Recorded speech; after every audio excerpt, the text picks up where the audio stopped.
Hello, good afternoon. Welcome all to the Kansas Disability Caucus 2024 Winter Webinar Series. We'll give folks just a minute to log on and then we'll get started.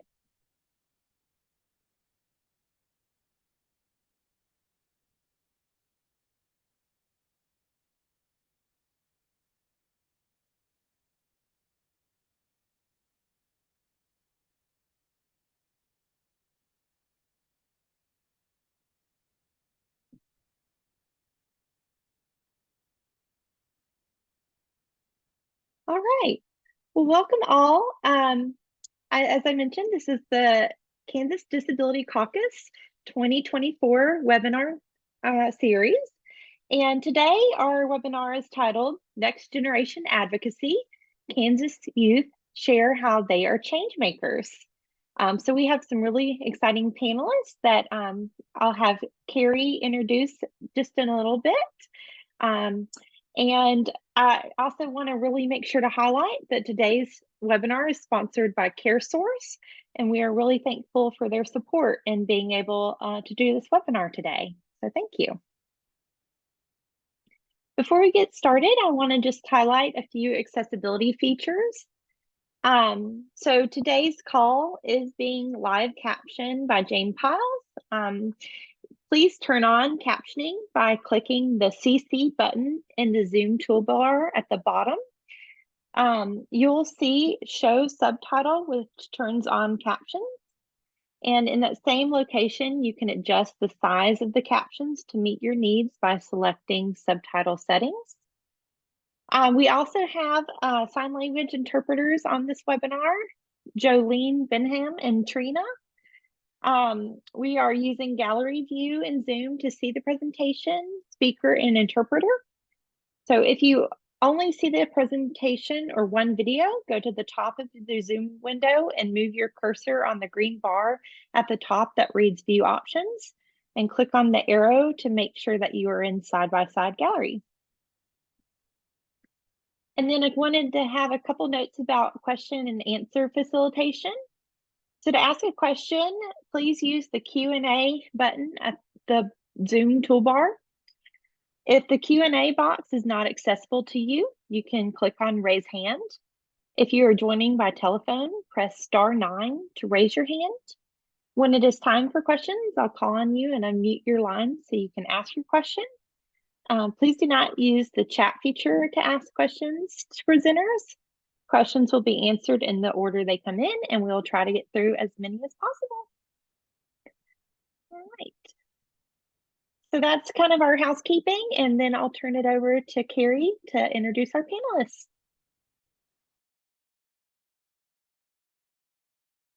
Awesome. Thank you so much, Kelsey. Hello, everyone. Thank you for joining us on our webinar today. I'm really, really excited about this panel, and I hope that you guys are too. So to start off, my name is Carrie Greenwood. I serve as the vice chair of the Kansas Disability Caucus Board.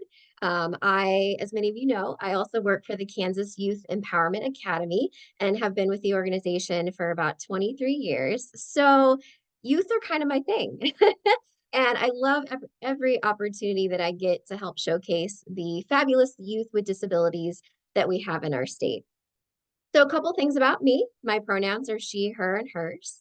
And a quick visual description of myself for those who need it. I am a 40-year-old Caucasian female that has about chin length, bob cut brown hair. Today I'm wearing a dark blue shirt with some beads on the top of it and some big yellow earrings that are pretty obvious.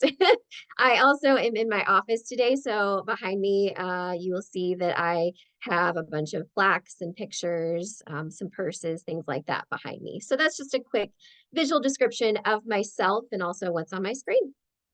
So as Kelsey said, today's webinar is called Next Generation Advocacy, Kansas Youth Share How They Are Changemakers. Today, you guys are going to hear from the next generation of advocates as they share their experiences, their tips, and their passion for change. While these 5 youth are the next generation, They are also the advocates of now as well. These young people are not new to this thing called advocacy. They have advocated for themselves and for others in various ways for many years now.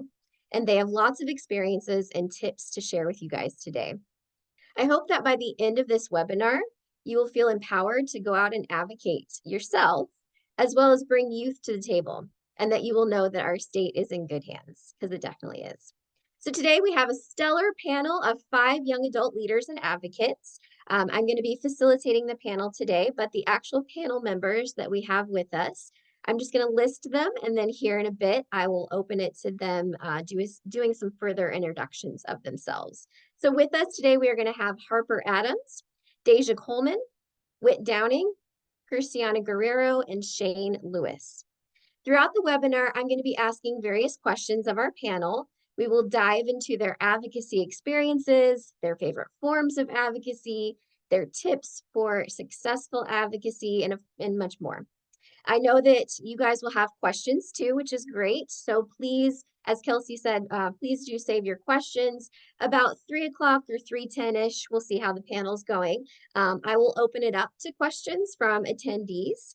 And again, as Kelsey said, you can put those questions in the Q&A, or if you're on the phone, you can unmute yourself, you'll have to raise your hand, as she said, to be able to ask a question if you're on the phone. So we definitely want to get to all of your questions, and that will be towards the end of the panel. So be thinking about what you might want to ask our awesome panel members today. So with that, I'm going to go ahead and get started with having our panel introduce themselves today.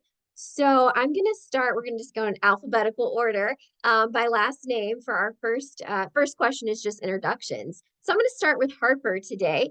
And Harper, if you could tell us your name, what city that you live in, how old you are, what your disabilities are, as well as your pronouns and a visual description. I know that was a lot, so let me repeat. So your name, what city that you're in, your age, your disability, your pronouns, and a visual description. So Harper, start us off. Okay. Hi, my name is Harper Adams. I am 15 years old. I live in Olathe, Kansas. I use she, her pronouns. And I am a Caucasian young woman, 15-year-old woman with shoulder length, brunette, curly hair. And I have a gray blurred background behind me. Thank you, Harper. Did you share what your disabilities are? Oh, yes. I was born with spina bifida. Perfect. Thank you, Harper. Let's move to Daija. Could you introduce yourself, please? Hi, my name is Daija Coleman. I'm 24 years old. I currently live in Atchison, Kansas. I was born with cerebral palsy. I'm a Hispanic woman with short brown hair. I have red highlights right now. I'm wearing a light blue shirt. On it, it has white letters for ALS awareness. And I am also wearing a tiara because I'm Miss Wheelchair Kansas 2023. Thank you, Daija. Whit, you're up next. Hi, my name is Whit Downing. Sorry. I live in Topeka, Kansas, and I am 27. I'm diagnosed with autism and depression. And I have brown skin. I'm wearing glasses, and I have short, curly hair, almost to my shoulders, but not quite there. And I have on a blue Nike shirt. And Whit, what are your pronouns? Oh, sorry. My pronouns are she, her, hers. Fantastic. Thank you. Next up, we have Kirstianna. Hello, everybody. My name is Kirstianna Guerrero. I'm in my last month of being 22 years old. I live in Topeka, Kansas. I have a few different disabilities. I've had epilepsy and am hard of hearing, and I've had those all my life. Due to complications with epilepsy a few years ago, I also have a functional neurological condition and am a wheelchair user. And I also have OCD and autism. I use she, her pronouns, and a visual description is I am a white-skinned Hispanic woman with 2 pairs of sunglasses, a blue sun hat, and a flowy shirt of white with navy blue stripes. My background, you can see a black curtain and a few hats hanging on the wall. Awesome. Thank you, Kirstianna. Last but not least, we have Shane Lewis. Hi, my name is Shane Lewis. I identify as him, his, and I'm wearing a black hat with a little elephant on it. Stands for Woolly Farms Foundation. I'm 22 years old, and I'm wearing a gray collared shirt with a little mammoth on it as well. And my disability is cerebral palsy. And Shane, what city do you live in? I live in Meriden, Kansas. Okay. Thank you. All right, so that is our panel for today. That was just a very quick introduction of them, but you're going to get to know them a lot more throughout this webinar, of course, specifically about their advocacy experiences. I think a lot of times we think of young people and we think that maybe they're not advocates or they're not leaders, which you guys are going to see is definitely not the case with this group.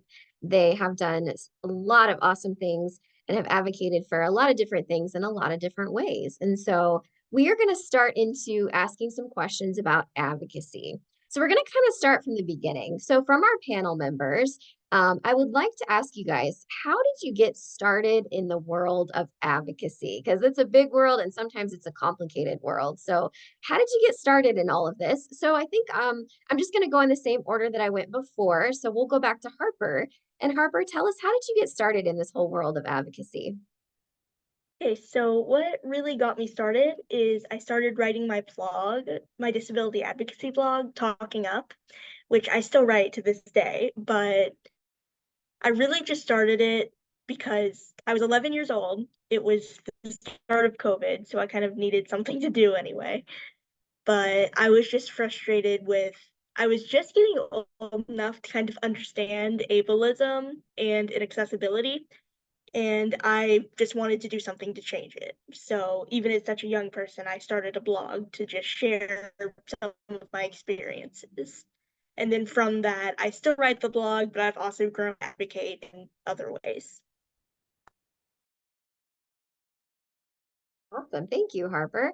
Let's see. So Daija, this whole world of advocacy, where did it start for you? I would say that my journey started when I was 17 and I attended the Kansas Youth Leadership Forum in Topeka, where we learned about disability history and what it means to be an advocate with other youth around the state. From there, I went on to college and I got involved in a social justice group called the Link Honor Scholars, which stands for Learning in the Community. And from there, that got me into a project for graduation, which was required to graduate. We did 1,000 hours of community service. And from that, my project of making our education department, because I was an education major, accessible because it was not, was born. And then from there, after that, I decided to run for Miss Wheelchair Kansas. And now I get to advocate in things like this all across the state. So for you, it was on a few different levels, it sounds like, Daija. We're going to come back to the Washburn advocacy because I think that's something that's really important in your story. So we'll come back to that in a minute. But let me move on to Whit. Whit, tell us how you got started in doing this whole advocacy thing. So I first started with advocacy, I would say when I did the Faces of Change program through the Kansas Youth Empowerment Academy. And if you don't know, Faces of Change is a leadership program. And really, I do a lot of advocating now for other people, but with Faces of Change, I learned how to advocate for myself. I used to be pretty silent. And I just have learned Faces of Change helped me find my figurative voice. I love that. You were definitely not silent anymore in a really good way, Whit. Okay, let's go to Kirstianna. Tell us how you got started in advocacy. So you'll hear some similarities in my story to the other panelists of really the catalyst in starting my advocacy journey was attending the Youth Leadership Forum in 2018. That's where I was first introduced to the disability community in general. My first experience of meeting peers my age with disabilities, learning about the history of people with disabilities, the current leaders in my community who have disabilities, and really learned what advocacy was beyond just a simple phrase of speaking up for yourself. And that really was a catalyst in starting my passion for being a part of the disability community and learning how to speak up for myself and others. And it led to a lot of different opportunities, including the Faces of Change program, where I got to learn more in depth about leadership and how that strengthened my advocacy, and getting involved in other nonprofits that I had more of a platform to be able to advocate. Great, thank you. And Shane, how about you?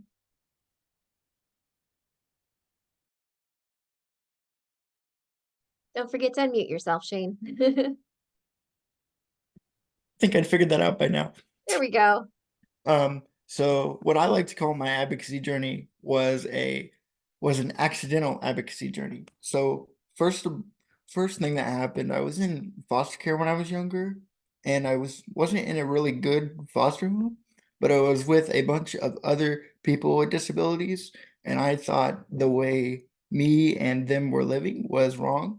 So I went and told my local law enforcement what was going on, and I ended up getting to be adopted by a wonderful family. But the point of the story is I kind of started advocating because of that and didn't realize that it was I didn't realize I was advocating for people with disabilities. I thought I was just helping people. And so then through that, I started a program when I went to high school for people with disabilities, because I thought that the fact is that people with disabilities should have friends, and I noticed a lot of people with disabilities don't. So I started that program in high school to help them, gain friends and things like that. And then through that program, I learned about the youth advocacy. Uh,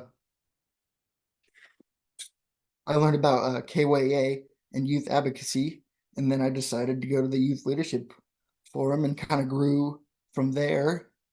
And then I also went to Faces of Change in 2019, and I thought that it was kind of annoying that people with disabilities couldn't get around in their own neighborhood and couldn't go to the bank.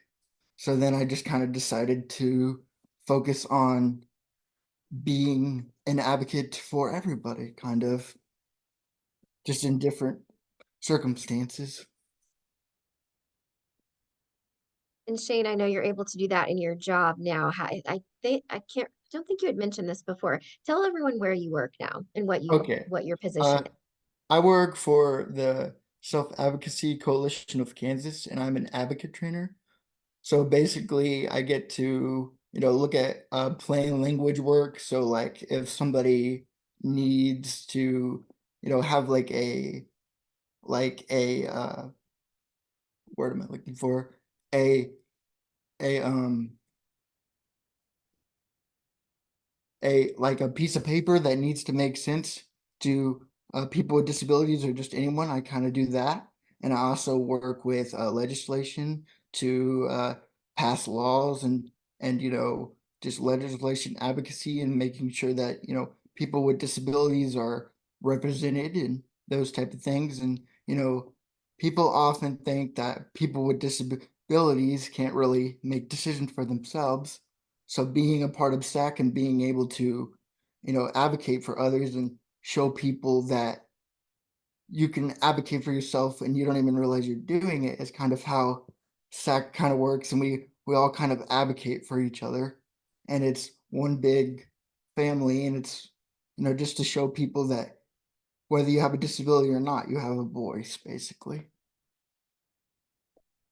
Thank you. I definitely wanted you to mention that because it's taking your advocacy to the next level and actually making it a job. So I think that was important to mention. Thank you, Shane. No problem. Okay. So I'm only going to ask a couple people this question. And the question is, does advocacy and speaking up come naturally to you? Because I know for myself, it hasn't always come naturally for me. And so, especially for young people, I'd like to know from just a couple of you, is this something that you've had to really learn, speaking up for yourself and for others? So I'm going to go back to Whit, if that's okay, Whit. I know you kind of mentioned earlier that, you were quiet before. And you still have your quiet moments, but did speaking up always come naturally to you, or how did you learn how to do that? No, it did not come naturally to me, and it still doesn't come naturally to me. It's something, speaking up and doing things like this is something I really have to like talk myself up for. One thing that I've learned though is I have like, okay, so there's like fear and then there's passion. And I have to find, and a lot of times when I have the opportunity to advocate or do something to help myself or a group of people, I have to figure out, okay, yeah, I'm scared, but I'm also very passionate for things like autism inclusivity and suicide prevention, mental health advocacy. Those are the things I'm passionate about. And so really I'm at a point where my passion overrides my fear, and that's how I get over the fact that it's not natural for me. I love that so much. My passion overrides my fear. That's so spot on for a lot of us. I'm going to go to Harper because Harper, I think you're the youngest one on our panel. I believe you said you're 15. How in the world does a Yes. 15-year-old become comfortable with speaking up and advocating for yourself and others? Has that always come naturally to you, or is it something that you've learned? Well, no, it really hasn't. I actually tend to be a very quiet and shy type of person. But I think similar to what Whit said, what I've also discovered is that I'm a very determined person. So when I see a problem like ableism in the world, I tend to use that as fuel to push me to advocate for change, to make the world a better place for disabled people. Makes sense. Thank you for that. I just wanted to make sure that we talk about that because, advocacy is not easy and it's definitely not easy sometimes to speak up or write a letter or whatever it is that you want to do to advocate. It's a journey for everyone, but it's even a journey for our young people that are here as well. So I'm going to move on to my next question. I'm going to have everyone answer this one because this is really the meat of this panel today, which is your actual advocacy experiences. So for our panel members, tell us 2 different examples of ways that you have advocated for yourself and or others. So what was the situation and what was the outcome of the situation? So I'm gonna go in order again of the order I've been going for now at least. So Harper, we'll pull you back up and tell us 2 examples of when you have advocated for yourself or others. So,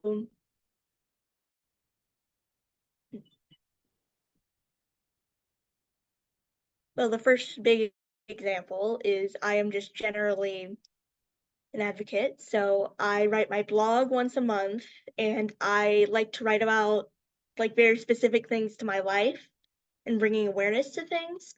So, like a few months ago, I stayed at a hotel that was extremely inaccessible, and they like literally had an accessible sign on the door, and then it very clearly wasn't. So I then pushed it out on social media and wrote about it, and I never really heard anything of it, but a lot of things of calling out inaccessibility. And a lot of advocacy isn't just pushing out things in the public, it just things for yourself. So there have been times that there is like something that's inaccessible in my school or just something specific to me that I will then have to go to a principal or a teacher or someone to fix or to just bring awareness to. Okay, thank you. So for you, it sounds like it's just kind of a daily thing of social media, Yeah. you go to school, something needs to be brought up. So it's probably just an everyday thing for you. So Yeah. thanks for making that point, because sometimes it's not just certain, oh, 5 situations that stand out in our mind, but it's just the everyday stuff. So thank you, Harper.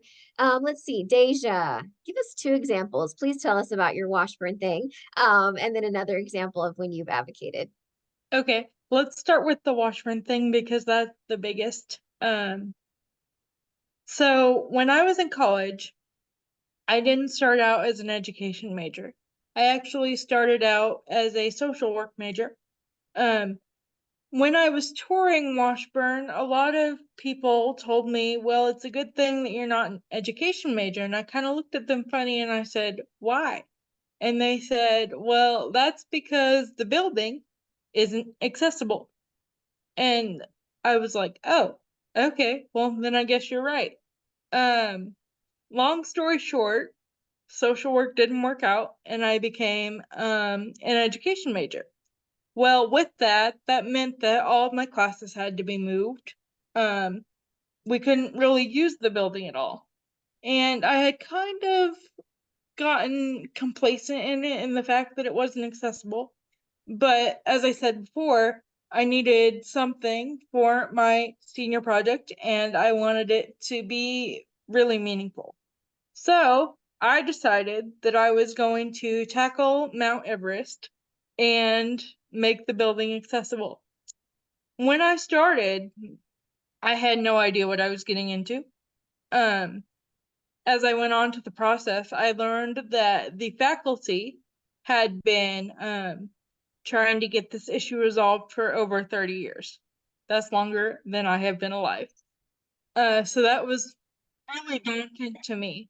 And other students had also tried and not been successful. And I said, you know what? No matter what happens, I'm not going to give up. And I had meetings with university people, and I said, either this is happening or this is happening, but one of those things is happening. And at first they were like, yeah, okay. But the important part was that I didn't give up. And because I didn't give up, in about the span of 6 months and a lot of meetings later, they moved the education department entirely to a building that is now 100% accessible, and it opened to faculty and students this fall. The second one, I feel like similar to Harper, I'm also advocating every day. I'm a teacher, so I'm out there in the school all the time, showing people and students themselves that anything is possible with a disability. I don't see a lot of adults like me working around just because that's the way it is sometimes. And so it's really an honor to me to be able to be that person for students to look up to. Oh, an advocate by example. That's great. Thank you, Daija. Love the Washburn thing. I wanted to just like, yay, say yay when you said that. I didn't want to interrupt you, but that's awesome. I mean, that's huge to be able to get something like that change. So congratulations on that. Okay, Whit, what about you? Tell us about a couple experiences that you've had and or just ways that you advocate, kind of like the others have shared. So one way that I've advocated for other people is I've had quite a few interactions with law enforcement officers, like if I'm having a meltdown or something or just having a hard time. And so And my interactions with them have been sometimes very scary and don't go very well, sometimes very good, and the officer understands that, that I'm autistic. But a way that I have advocated for other people through this process is I help present to law enforcement officers during their training about crisis intervention, de-escalation. I share my story about my experiences, what worked and what did not work, and just how they can identify if a person is autistic is what I help with that. Another way that that's how I advocate for other people. One way I've advocated for myself, is with working. I do want to work and I have a job. I also have a job coach and who comes to work with me sometimes. And I want employers to know that just because a person has a disability or they have a job coach coming to work with them or anything like that, we are still assets to the business or to the company. And so by going to work and just showing that it can be done, I'm advocating for myself and just say like, hey, yeah, I've got some mental health conditions, or yeah, I'm autistic, but let me show you how that actually makes me an asset to this place. So when I go to work, I'm just every day, well, not every day, I don't go to work every day, but when I go to work, when I have work, then I try to advocate. Like if my coworkers ask, who is that with you? It's like, yeah, it's my job coach, Emily.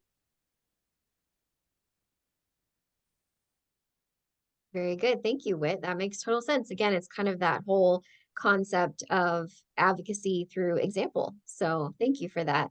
Kirstianna, tell us about your advocacy experiences. Certainly. So my first example starts with sharing that in 2020, I was introduced to a nonprofit called Kansas Miss Amazing that works to empower girls and women with disabilities to build self-confidence and public speaking skills and cultivate a sisterhood.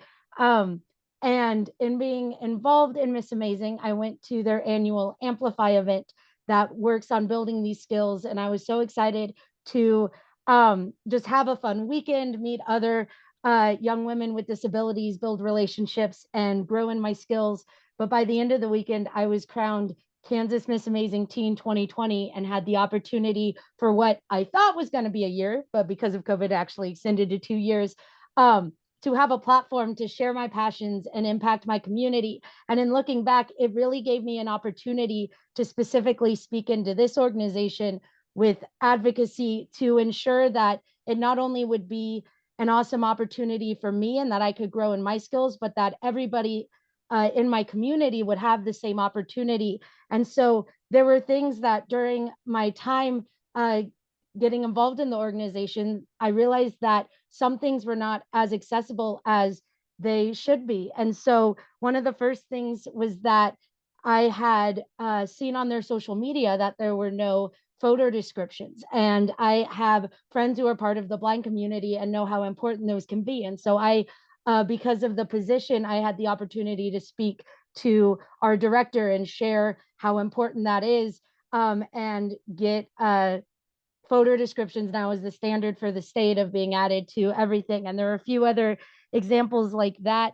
Some of them were also for myself when I traveled for the national event. They have a standard rule that if you miss your time scheduled to do the interview, it's marked as a 0 and you're no longer in the running to be considered for the national representative. Well, about 30 minutes before my scheduled interview time, I had a seizure and was unable to make it. And I'm also thankful that I've built a support community. And so while I wasn't able to speak up for myself in the moment, there were those that advocated for me. And once I was able to advocate for myself again, I was able to advocate to get another interview time scheduled because it was a part of my disability experience. And as a nonprofit for girls and women with disabilities, that's a part of inclusivity, is being able to accommodate when unpredictable parts of disability experience can come up in plans. Was also at that national event, I met some of my friends who were deaf. And while I am hard of hearing, I do not communicate with sign language. But during one of the introduction to the weekend, I noticed that there were no sign language interpreters. And so while I went over to the friends I had met and helped them with finger spelling where I could and writing down to make sure they got the information they needed, I was able to have a conversation with the Kansas director to understand how that happened and be more proactive, at least on the Kansas side. And that year we were, based on my speaking up, I was able to assist in getting ASL interpreters for the Kansas Amplify event, even though we did not have any deaf participants, to ensure that if anybody from the community came to watch the show who communicated in sign language, they would have equal access. And so that's my first example of being able to, with a platform, speak up for other needs, even if they didn't affect me, to make sure that everybody in my community had the equal access to be able to enjoy the opportunity and be a part of that sisterhood.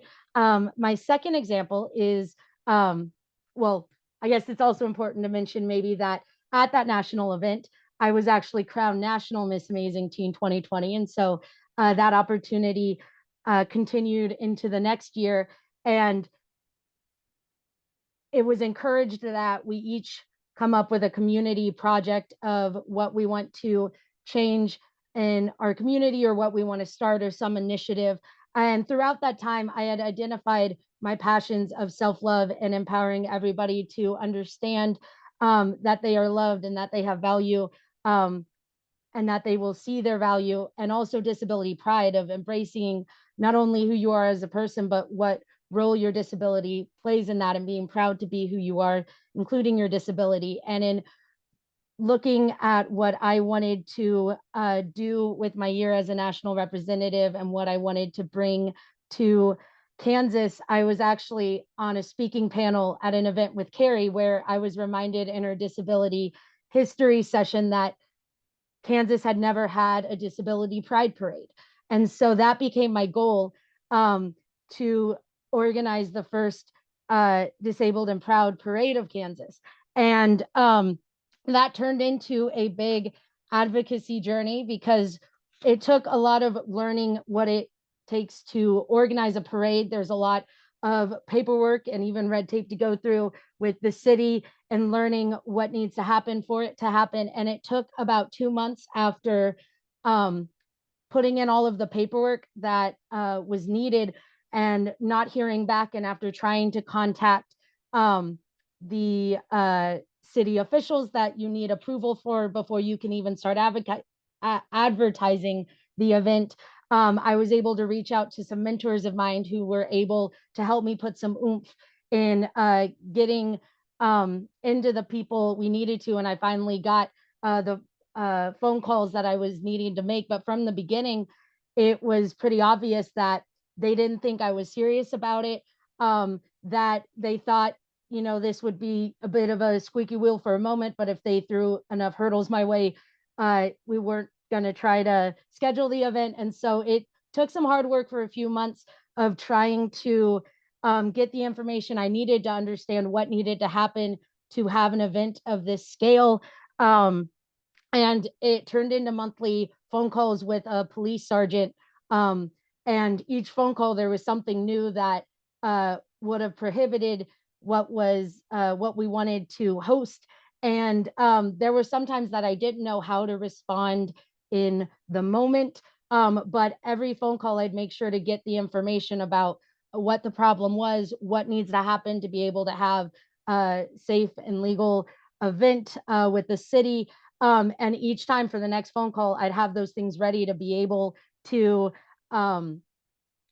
organize the event. And the outcome was that on July 23rd of 2022, the first Disabled and Proud Parade of Kansas was hosted in Topeka, circling the Capitol building with 15 floats of different people and organizations from across the state coming to show their disability pride and celebrate the beauty and diversity of the disability community. And one last piece of advocacy that took is the day before the parade, there was a forecast that it was going to be very hot. And on that last call with the police sergeant, they wanted to cancel the event. And he had made a statement that, and a visual description, I'm about to use quotation marks with my fingers, having that many immobile people in one place would not be safe. And so I took the time on that phone call to educate him that people with disabilities lives may look different than yours. We might use more equipment, but we are not immobile unless we need to stop you in your tracks and tell you when you're wrong. And so I was able to educate him on that, first of all, but also, again, understanding what needs to happen to have the safe event. And we were able to have it. And at the event, that police sergeant was there, and following the event, he came up to me and told me that it was the most successful first time parade he had ever seen. And so that was a very cool experience of seeing how advocating went from standing up for myself, of being able to organizing, and then making sure that everything was accessible for the community and making sure that it happened, even if I was the one who needed to stand up and make it happen. Moral to the story, advocacy takes persistence. Definitely. That's awesome, Kirstianna. And for any attendees who are here that are going to say, I didn't know we had a Disabled and Proud parade, you guys definitely know that there is a Disabled and Proud parade in our state. So come to the next one. All right, I'm going to move on to Shane. Shane, tell us about a couple of your advocacy experiences. And don't forget to unmute yourself. So I mentioned it a little bit earlier, but I started an organization in my high school called Chieftain Friends, and it was to, bridge the gap between the quote unquote normal people and people with disabilities, because I noticed a lot of my friends with different disabilities didn't have a lot of friends, and I thought, well, this is wrong. What can I do to fix it? So I went to my school when I was in high school and asked if there was any sort of club or any sort of time in the day where people with disabilities in the school and general ed students could spend time together. And so I organized a bunch of different field trips and a bunch of different games that we played, and a bunch of, just different social activities. And it made me feel really good, because at the end of the day, when I would leave school and, a couple days would go by, I might see one of those people who may have not had a friend have a friend outside of school. And it was because of what I did, and it brought people notice that people with disabilities can also be fun. So that was my first big experience, and I really enjoyed that. And then my second experience was I have a brother who has Down syndrome, and and in Johnson County, where I live, there isn't a lot of organizations for people with disabilities to, go to or have a good time, or just different types of things. So one of my older brothers started an organization called Woolly Farms Foundation, and it's to empower and, like, just show people with disabilities that they can be people too. It focuses on job placement and getting yourself in the community, and inclusion, and person first language. So a person with this disability, a person with that disability. And it started out as a 3-day program, and I was one of the founding members of that. And now it is an entire week, every week, minus holidays, where they can focus on job skills and being a part of their community. We have up to 27 members now, and they all have jobs in the community, and they are enjoying being, a part of the community. And it's showing the community that I live in that people with disabilities can do just about anything if they put their mind to it.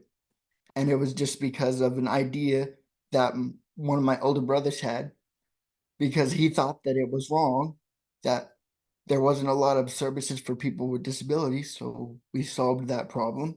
So it's a pretty big part of my life. I'm a member of Bully Farms, but I'm also a founding member because I was one of the first 3 that started with it. So it kind of just, I always am advocating for that, but I'm also advocating for systems change through SAC too. So that's why I was describing my hat earlier and my shirt, is because I always wear things to, bring awareness that there's something in the community that can help people. I feel like Shane probably has a lot of advocacy stories that he could be on here all day sharing. And one that you didn't mention, which I'm surprised, is a few years ago, Shane helped to get a bank accessible in his town. And so, Shane, do you want to share anything about that experience? I was planning on it, but then I couldn't decide which thing I wanted to talk about. So much So advocacy. So you are right. Yes, that was my original plan, and then I thought I should talk about the newer thing so people know about that too. But yes, I noticed in my community that there wasn't a way to get access to my bank, and I was like, well, if I can't get access to my bank, I wonder how many other people can't get access to it. So I went and I talked to the bank manager, and then I talked to the bank president, who actually told me that several years ago they were planning on putting in an accessible door, but it just fell through the cracks and no one really cared.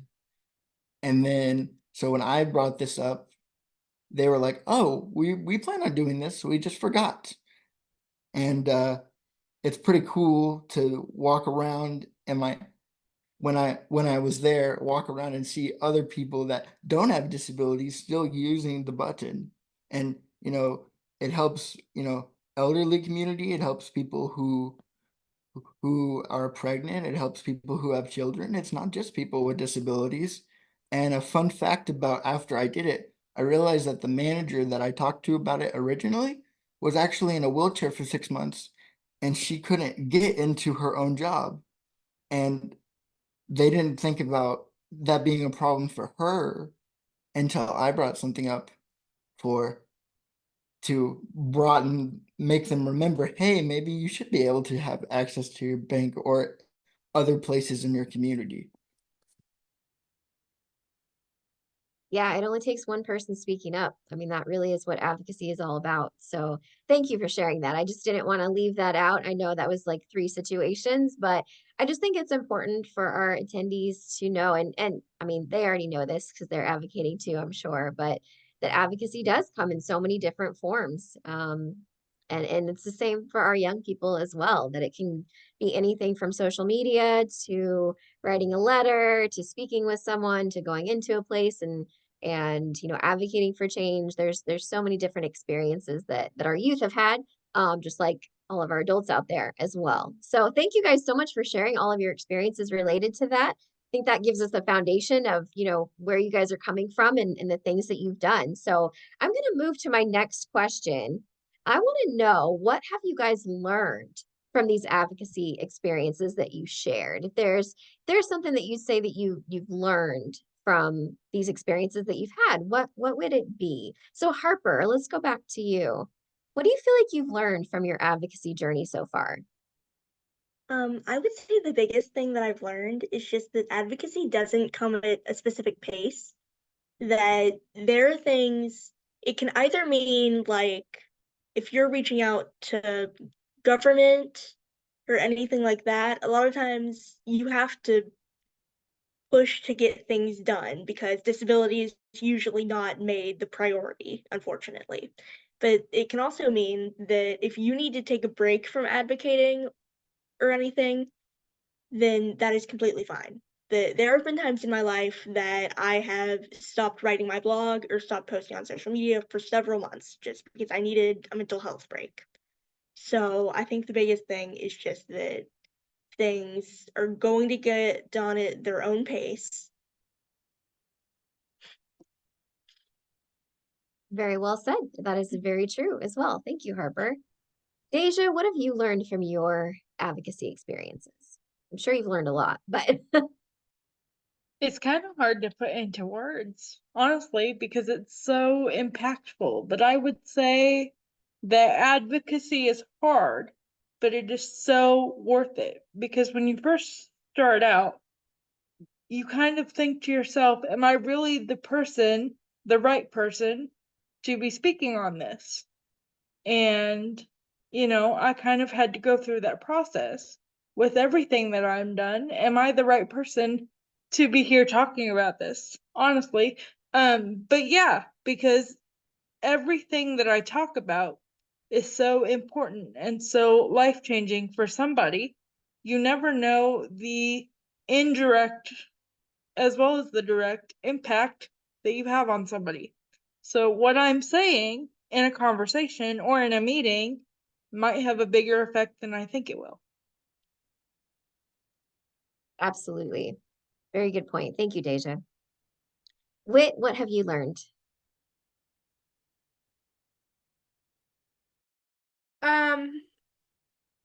I have learned that there are different ways to advocate.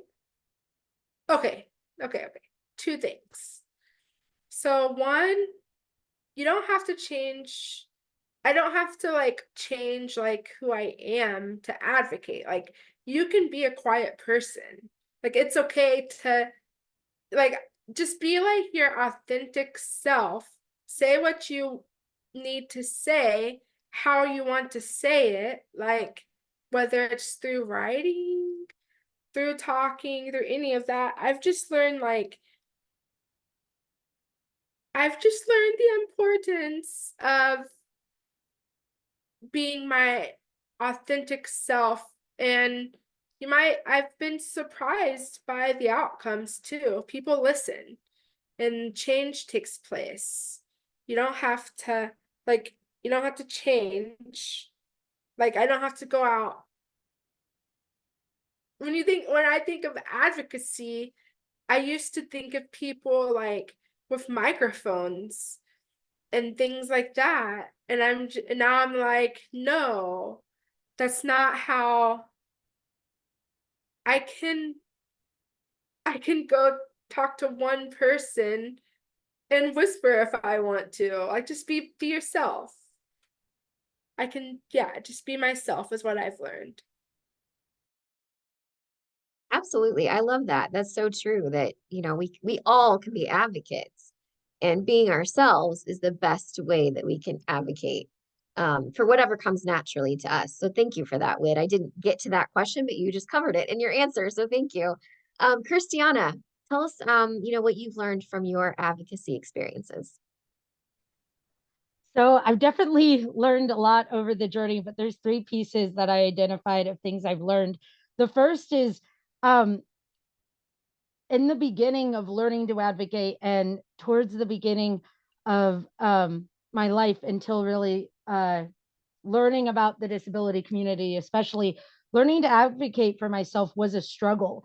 And what I learned, because when I was younger, I had the perception that speaking up for myself was selfish. But since then, I've been able to grow and learn through my experiences that advocating for myself isn't believing that my needs are more important than others, but speaking up for myself is understanding and taking action and recognizing that my needs are as important as others. and that I also have the right to experience things like my peers. And then that also bridged over. I've always had a passion for helping others. And as I spoke in one of my earlier examples, I really got passionate about making sure the needs of my community were met, even if they didn't affect me, even if I didn't have those same needs. And in the beginning, that was a bit of a struggle because I wanted to be really intentional that I wasn't centering myself in needs that were not my own, that I wasn't making them about me. And so in the beginning, I kind of shied back from that because I thought speaking up for it would be centering myself and making it about me. But after speaking with mentors and learning more about the situation, I learned that it's even more important if you're in a position of influence and see that there's needs that your community needs, even if you don't, that aren't being met. It's even more important for you to speak up and fill that gap so that people with those needs can then become a part of those spaces and then take the lead. And then the final piece that I've learned throughout my advocacy experiences is how important it is to fully understand your purpose and why you're passionate about it and what you're advocating for. Because I believe it was Daija who mentioned that a lot of times advocating can be hard and you'll wonder if you should be the person doing it. But if you understand your purpose, why you're there, and you know why you're passionate about it, then that gives you what I like to call the oomph to be able to advocate and be passionate about it. And that will be your proof of when there's times that you don't feel like you're making a difference, or you may feel like anybody but you should be the one taking action. You'll have the reason why to keep going, the reason why it's important that you should take a stand. Some pretty profound lessons. Thank you for that, Kirstianna. Shane, how about you? What have you learned from your experiences? Okay, so a big one that I've learned recently is that anybody can be an advocate, and that you are the expert in your own advocacy journey, and you are the expert about your disability. I can't I can't relate to people who don't have this. I can relate to people that have the same disability as me, and I can relate to people that don't. But everybody has their own perspective. And that's why I got the job at SAC was because everybody brings their own perspective to things. And when you're talking to legislation or anybody, it's better to hear it from somebody who has experienced it. So the biggest one for me would have to be, realizing that everybody is an expert in their own thing, whether they have a disability or not, and that every disability journey is different and everyone's experience is different. And you can't assume just because one person has autism or one person has cerebral palsy that they're going to be the same. Like, everybody is different, just like every other person is different. Yeah, so every voice is needed. You're right. Very good point on that. Thank you, Shane. Okay, so panel members, on our list of questions, I'm going to skip ahead just a little bit to keep us on time here. So, and I think I might go backwards this time. Let's change it up. So, I'm going to ask now, what would you like to advocate for in the future? So, we've talked about what you guys have already done, but what would you like to advocate for in the future? What needs to change in our state or our nation? So Shane, I'm going to come back to you and we'll go backwards this time. What do you think needs to be changed? What's your next advocacy project? This is a fun one. So I understand that some people with disabilities need guardianship over themselves, but I also understand that people with disabilities, a lot of them can make their own decisions.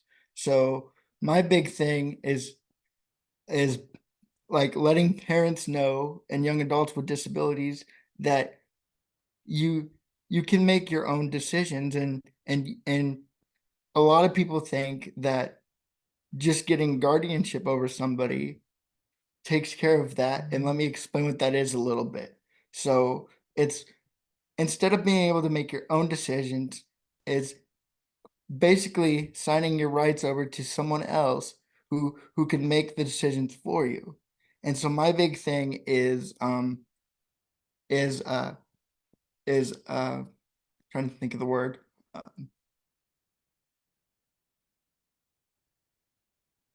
Is supportive decision making and having a support system, and whether that is a legal document where it says this person can help support me, but I make the decisions, or whether you have your own group of people who you talk to.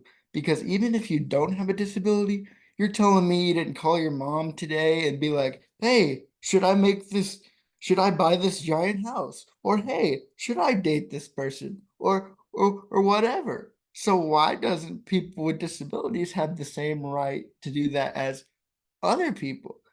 So I think everybody does that already. So why not make it a law in the state of Kansas that you can have supportive decision making? Okay, So so that's supported kind of the deal. decision-making advocates, there you go. Get Shane on your team because he's ready to go with it. Thank you, Shane. That's awesome. Kirstianna, let's come to you. What do you want to advocate? Like what things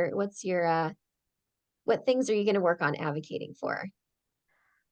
So one of my current things that I'm working towards advocating for is I mentioned that I was able to help create change in the Kansas Miss Amazing program so that it was fully accessible to all members of the disability community. And I'm now on the leadership team for Kansas Miss Amazing, making sure that it continues to be.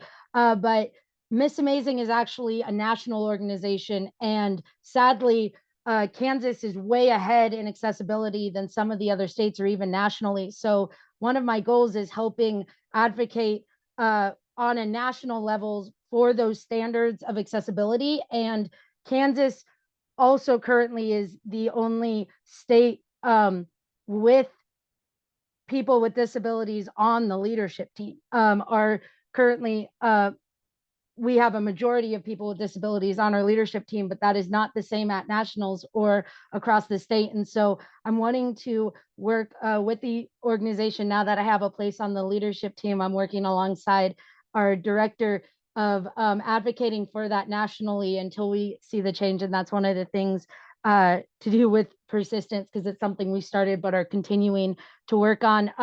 I also as someone who uses a wheelchair, know that a lot of places in my community are not accessible. And that's sadly also the truth for a lot of people in a lot of different communities. And so there have been a few situations where specific one-on-one situations, I was not able to access certain businesses, and I was able to contact people at the city and see change in that. And I'd love to continue things like that, to see that on a wide scale, especially knowing we talk about a lot how the ADA has been in law for over 30 years and still some places aren't accessible. So that's something that definitely needs more persistence. And then I just also want to continue learning about the current needs of the disability community, especially in those areas of educating myself in needs that maybe don't affect my day-to-day life, but do of some of my other peers with disabilities, to help support and advocating for the future of those needs.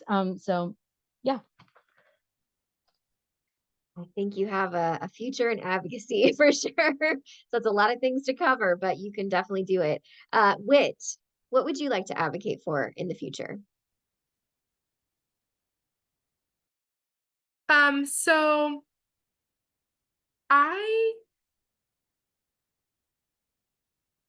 sorry, I lost my train of thought. So, I really want to advocate for there to be more training and resources for people who have co-occurring cognitive/developmental disabilities and a mental health disability, because I know that there's this funding opportunity through the Link Center right now that I'm going to be helping with, and we're going to be applying to help there be a framework or a guide for the crisis response teams in Kansas and the 988 center. 988 is the suicide prevention lifeline number. So when a person dials 988, it'd be very beneficial for the person on the other end of that phone call to be able to identify, or at least have some type of training to help them identify if that person may be neurodivergent, because then they can know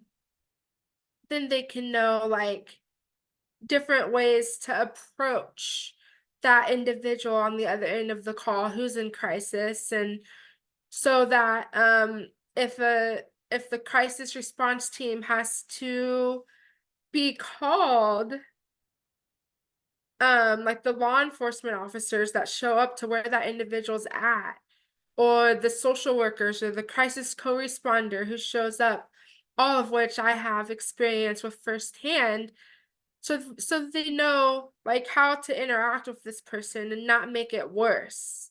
Because for me personally, I've been just put in the back of a police car when I'm having a meltdown and then spend hours in the emergency department, and I think that's not okay. It's not okay because it makes the situation worse for a person who's neurodivergent. So I'm going to be focusing a lot here in the future. I'm going to be focusing a lot on this problem, because I do think suicide is preventable, and it's possible to avoid making the crisis or the situation worse, but people have to be educated and they have to know first. So I'm going to try to do what I can to help with that. What advocacy is all about. So thank you, Whit. And Daija, you're up next. What would you like to advocate for in the future? For me, this is a hard question because there's just so many different avenues to go down that it's hard to pick just one. But a part of my platform as Miss Wheelchair Kansas was gathering our state resources and putting them in one place so that everybody could have access to what they need easily, because you don't know what's out there if you don't know what's out there. And so that is proving to be a much, much bigger task than I originally anticipated, just because there's so many steps that go into that process. So I will continue to be doing that. But also, I think that just generally educating my able-bodied peers that just because I have a disability doesn't mean that my life is any less meaningful than theirs. That I am still fully capable of leading a meaningful life. Absolutely. That's a daily thing to educate people about that. So yes, for sure. And Harper, what are you passionate about? What would you like to advocate for in the future? So my main passion within advocacy is educating able-bodied people on all things disability, basically. So in the future, disability history is something that's very important for me for able-bodied people to know. Basically, just because, so willing isn't really the word, but just so they'll be more ready to help us advocate in the future if they know what we've already gone through. So some ways I'm currently working on it is just through social media. I've been trying to get a lot better at posting a lot and on my blog. But then I would also like to get disability history and education taught more in public schools, because I have noticed, I'm a sophomore in high school, and I've noticed I have not learned a single thing about the disability rights movement in school so far. So that is something that's very important to me to change. So I'm currently working through ways to make that a possibility and make that happen. Well, Harper, you and I need to chat. So we will definitely chat about that, because those are some things that we would love to help you do. So thank you for that. Okay, so I'm gonna do one more question and then we'll open it up for attendees to ask questions. So panel members, we're gonna skip to my very last question on our list, which is, if you were going to give other young adults a tip for engaging in advocacy, what would your advice be? Now, of course, this advice could go for anyone, but I just put, a tip for young adults. So if you were going to give other young adults a tip for engaging in advocacy, what would your advice be? So Harper, let's go with you to start us off. So my answer would be similar to what I said earlier, but it would pretty much just be that advocacy comes at its own pace. And as cliche as it sounds, don't give up on what you're trying to do. That a lot of able-bodied people are going to be unwilling to help you in some ways, that you just need to keep trying to persevere, and eventually it will happen for you, and you will make noticeable change happen. Fantastic advice. Thank you. And Daija, what would your advice be? I know you're full of tips, so give us like your top tip that you'd like to share with people. My best advice is be brave, because no doesn't always close the door. It might just open a window to a different avenue. I don't know how many times I was told throughout my Washburn experience, oh, that's too expensive. That wouldn't be a viable option. It's not going to happen. Well, here we are. And it happened because I didn't give up and I was brave. Enough said. I love it. Thank you. Whit, what would your advice be for young adults or for anyone when it comes to advocacy? You can be afraid and just do it anyways. Like if there's a problem, you don't have to have the solution either, by the way. You don't have to know the answer. Just use your voice in however way that looks for you, even if you're afraid to bring up, to advocate. I like that a lot. You don't have to know the solution. That's so true. I haven't really thought of that before, but that's a really good point. We don't always have to have the solution.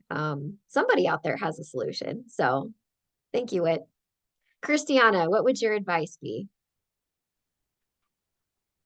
The one tip I want to give today is that, yes, it is amazing the change that even one person can make by standing up for what they and or their community needs, but please do not try to do it all yourself. I really encourage you to lean into your community and to create a support system, both of your peers with disabilities and mentors who have already walked the path, to be able to encourage you, instruct you, and challenge you as you grow, so that you can really lean on them, because sometimes advocacy can be really frustrating when you're not getting the results, or when, like Daija said, it's turning into no after no after no. And so having really your support system in your community to help support you so that you will continually have the strength to continue when you're the one standing up for things is very important. Definitely important to use the community for sure. Thank you. And Shane, you're going to round us out. What would your tips or advice be? So I agree with the fact that, you don't need to know the answer, but if you're going in and talking to someone, at least have some information about what you're going to talk about, because that might be the last person the last person you talk to about it, or it could be somebody you never know who's in the community. So you don't know who you're talking to. You might be talking to somebody that can really help you, but you don't need all the answers like everyone else said. But try to know what you're talking about within the advocacy, because you never know who's in the world or who can help or who might be going through the same experience. The world is big, but it also is very, very small. You never know. I think what you're trying to say, Shane, is be prepared. That's what it kind of sounds like to me, is when you're going into these situations, be somewhat prepared so that you know what you're talking about and you can say what you want to say. So Yes, be prepared, but also I agree with everyone else's point. You don't have to know everything, but be prepared. makes sense. Thank you, Shane. Okay, you guys, so that is my questions for our panel. And I know we just threw a lot at them and they shared a ton. And honestly, we could just keep going and going. But this webinar is only an hour and a half. So I'm going to stop with my questions. And I think it is time now that we're going to open it up to attendees to ask any questions that you guys would like to ask. Again, you can put it in the Q&A. There's a little icon at the bottom that says Q&A. You can put it in there. Or if you are on the phone, I can't remember, it was star something. Kelsey, if you want to remind people to Star allow you to 9. raise your. Thank you, Kelsey. Star 9 if you're on the phone and you'd like to ask a question. So I'm just going to pull up question and answer really quick. And so it says, Shane, Kirstianna, and Daija, you all exude confidence and sound like you would be amazing mentors as well as advocates. Do you or have you ever thought of mentoring other youths to advocate for themselves and others? And then Whit and Harper, you both communicate well. Do you find that writing your thoughts down first helps you to better find the words that you want to convey? Harper, I would love to read your blog. Would you share your blog link? So it looks like Harper is typing her answer in there. So I'm going to go back to Shane, Kirstianna, and Daija. Do you or have you ever thought of mentoring other youth to advocate for themselves and others? So any of you can answer that would like to answer. I'll start if that's okay. Yeah, go ahead, Daija. So yes, I do currently mentor. I am Miss Wheelchair Kansas 2023, and with that, I have a little Miss Wheelchair Kansas who I mentor and do events with as well. But I also consider myself a mentor every day as I'm teaching, because even though not all of my students have disabilities, they could also grow up and be amazing advocates as well. So I feel like it's also my job to have those conversations about disabilities with my students that may spark an interest in being an advocate later on down the road. Thanks, Daija. Kirstianna, what do you think about being a mentor? Yes, so I've definitely thought a lot about it, and I've already taken steps in that part of the journey. Firstly, as a part of the leadership team at Kansas Miss Amazing, I currently have the opportunity to mentor 3 of our current representatives as they work on their goals and work to impact their communities and prepare to travel to nationals themselves. I also currently work at the Kansas Youth Empowerment Academy alongside Carrie, and so that's been really awesome so far. Even just working behind the scenes of helping create the programs for the youth. I loved being a part as a volunteer at this past Kansas Youth Leadership Forum of just the conversations that can happen one-on-one, even if you don't go into a long-term mentoring relationship with someone. The fact that you always have the opportunity to pour life into someone else and speak encouragement and your experience into them to encourage them. And so I've definitely thought about it and excited to see where all that part goes in my journey. Awesome, thank you. Shane, what about you? Mentoring? You see yourself as a mentor in the future or now? Kind of a little bit of both. So I want to go into a bigger mentoring role eventually, but I feel like I do it already working with the Self-Advocacy Coalition of Kansas, because part of my job is to be a self-advocate trainer. So a lot of times we might be the only person on the call that has a disability, but they might, most of the other people don't. And so I feel like I do that inherently without realizing it. And then with Woolly Farms, when I work with them, I feel like I mentored them a lot by just being around, because a lot of my other friends I met through that program don't know what advocacy is. So a lot of times I feel like I teach them that. But I would like to eventually like go to schools and, talk to students about having a disability and disability rights, and maybe not be just with legislation, and maybe go with, younger adults. Great. Thank you, Shane. The other part of the question was, whoops, I clicked the wrong thing, not the chat, was for Whit and Harper, which was, do you find that writing your thoughts down first helps you to better find the words that you want to convey? So, Whit, do you find that writing your thoughts down first helps you? Writing my thoughts down first definitely helped me. I've got 4 pages of notes here that I took about these questions before this. So, yeah, writing helps. And Harper, what about you? Do you feel like do you often write your thoughts down first? Yes, that writing definitely helps me. That I tend to be a pretty awkward person just to go off and start talking. So it helps me a lot to already kind of know what I'm going to say in advance. Perfect. So I know that Harper put her blog link in the Q&A. So if anyone wants to check that out, it's talking-up.weebly.com. So if you want to check out Harper's blog, you can find it there. We had someone that said, great job, everyone. We had someone that said, thank you. And someone that said, I really enjoyed listening to everything that you talked about. So we've got some positive comments coming in. And then let's see, we have a question here.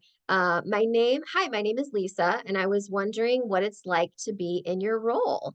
So Lisa, I don't know if that was for a specific one on the panel or if that was for everybody, but let's just open it up to any of the panel members. What's it like to be in your role as a young leader or where you work or whatever you guys want to answer? Does anyone want to answer that one? Well, I want to. Okay, go for it, Shane. So it's awesome to like feel like that you're making a change, and there's a lot of stuff in advocacy that generally can be sad sometimes. But then that one phone call that someone sends to you that calls you and says, I need help with such and such, and then you're able to help them, that can make your whole week better.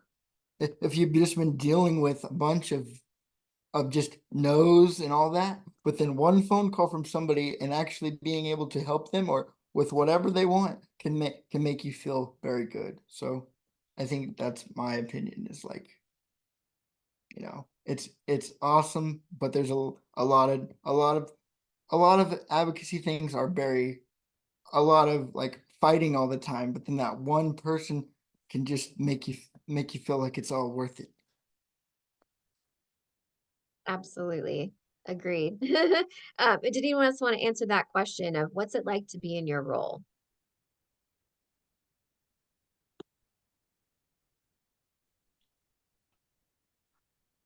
I'll go for it. Sometimes it can be very surreal because, like I mentioned, when I was growing up, I had always had a passion for helping others, but speaking up for myself was a struggle. And so often,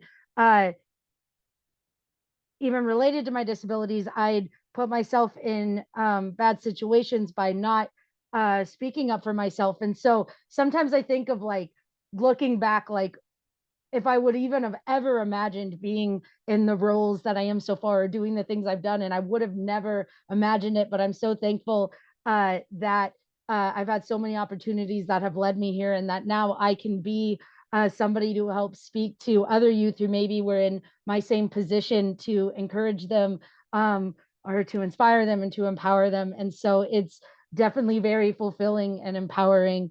And so that's been one of the coolest parts of reflecting about the roles I'm in now and what I've been able to accomplish, is that I would have never even thought it was possible when I was younger. And so I love that now in this role, I can also help others who may think that in their own life as they're growing up. Thank you, Kirstianna. Okay, I'm just going to read another comment that was in the question and answer. Suzanne says, thank you so much for all of your advocacy work you have done so far for the community and yourselves. You are all doing a great job and will be a positive influence on our community. So thank you for that comment. And I'm sure they thank you as well. Okay, let me see if I missed anything. We got all those. Oh, someone said that helps me too, with a smiley face, which I assume was for writing things down. So someone was agreeing with that.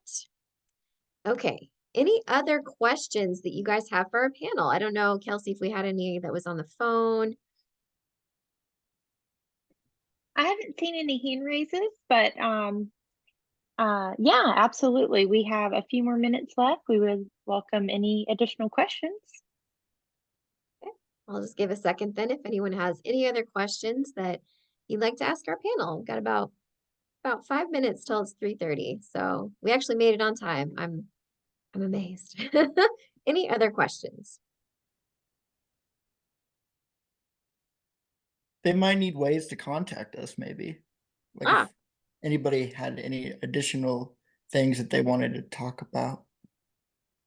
absolutely, Shane. That's a really good point. Ooh, here's a good question. So let me address what Shane just said. Yeah, so for our panel, if you're comfortable with people contacting you, if you'd like to share any of your information, you can put it in the Q&A. If you have like a website, an email that you want to share, what you're listed as on social media, feel free to put that in the question and answer or Q&A for the panel members. Macy Collins wants to tell Whit that her future advocacy plan is awesome and very needed. Thank you, Macy. Okay, so the question that I love, which I didn't get to on my list, so I'm glad this was asked. Jacqueline Anderson says or asks, do you have an advocacy hero? Who wants to answer that one? Do you have an advocacy hero? Well, I have multiple. Okay. So obviously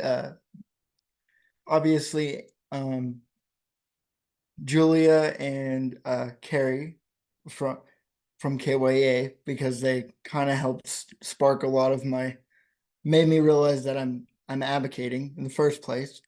And then Anthony from Beyond Barriers, because we had a lot of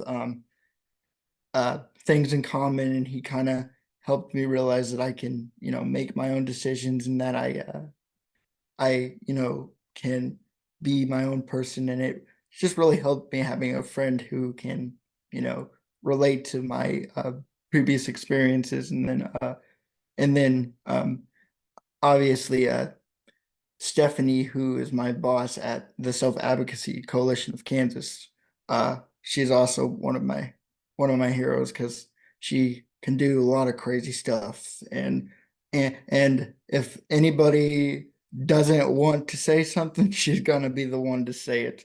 She calls it raising the heat. So definitely teaching me to raise the heat up when I think I shouldn't.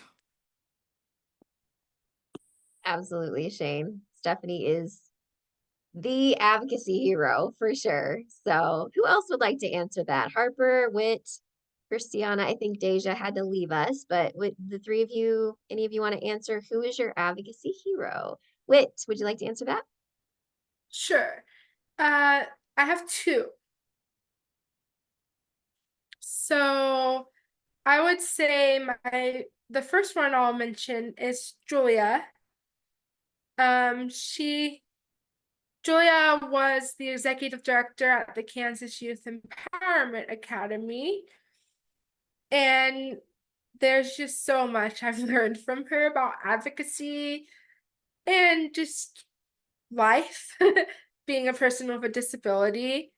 And then another advocacy hero is my friend Kevin.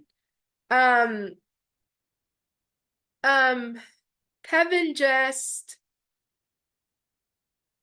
before I met, okay, so Kevin, when he was 19, he jumped off the Golden Gate Bridge and he survived. And now he just travels around sharing his story and a message of hope with people.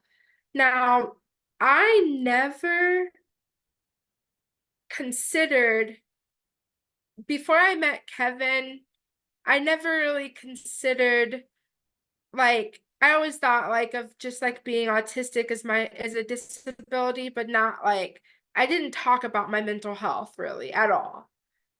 And I learned that it's actually important to talk about that too. And that a pain shared is a pain halved, which means, like, it's okay to talk about it with other people and kind of lessen that. I think that's what I'm trying to say. Yeah, that makes total sense, Whit. I mean, it's peer support. It's mentorship. Yeah, for Yeah. sure. Yeah. Thank you, Whit. I'm going to go back to the Q&A real quick because I want to make sure that I read out these. So Greg York says the independent living movement is in very good hands. Michael Nava says, great job, everyone. When is the next Disability Pride event? I think Kirstianna is typing her answer, but Kirstianna, would you like to just answer that out loud real quick? Sure, sorry about that. I was typing. So for the next Disabled and Proud Parade, there is not a set date yet. When planning events with the city that would affect the normal flow of traffic or use state property, there are a lot of different phases you have to go through in getting approval before you are allowed to advertise the date. And currently with the type of event, they don't approve things more than 6 months out. So the planning is starting to happen and is getting there. We just don't have a date yet. But I will put in an email to contact with any questions in there instead of my answer, if that makes sense. That sounds great. Thank you for that. Cool. Let's see. So someone said, thanks for sharing the information on Kevin Hines. So that was directed towards Whit, I believe. And then it is 3:30. We had, hi, my name is Yasmin. Hi, Yasmin. If it's the Yasmin that I know. What was the struggle with using your voice? Real quick, very, very quick answer. Would anyone like to answer that one? What was the struggle with using your voice?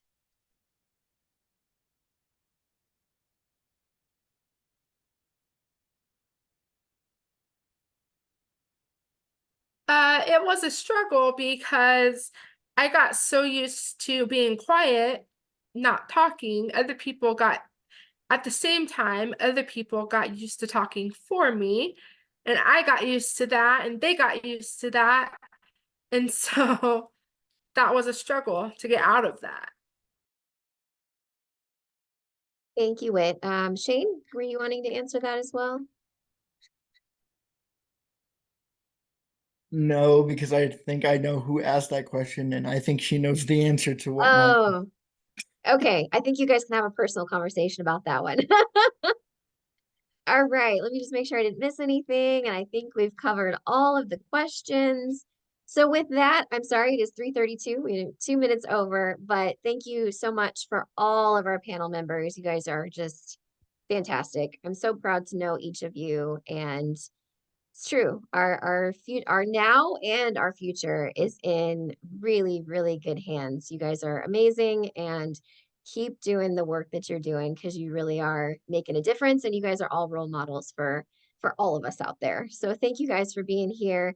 I'm going to pass it back to Kelsey to see if there's any finishing announcements or anything that we need to do to wrap up the webinar. So thank you all for attending. I really appreciate it. And thank you again to the panel. Yeah, and I would just echo Carrie. Thank you all for attending today. We just want to thank CareSource again for sponsoring today's webinar. It was a wonderful webinar and great to hear from all these wonderful youth. So thank you all for attending and have a great rest of your day.